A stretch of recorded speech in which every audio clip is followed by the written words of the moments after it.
Hello friend, back to Bhavani lifestyle. அனைவரும் எப்படி இருக்கீங்க? நான் நலமா இருக்கேன்.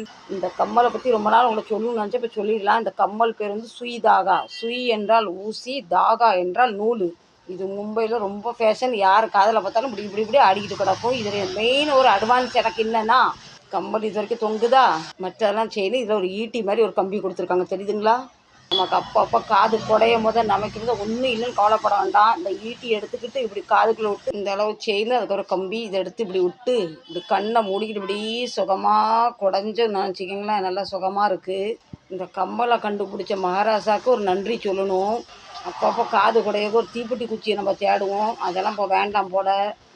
பெண்களுக்கு எதுவும் பிரச்சனை வரக்கூடாது, பெண்களுக்கு ஒரு சுகத்தை கருதி கம்மல் உண்டாக்குன அவருக்கு அண்ணாச்சிக்கு தேங்க்யூ.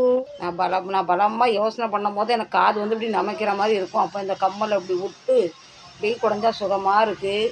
அழுக்கெலாம் வராது. இப்படி குடஞ்சி சுகத்தை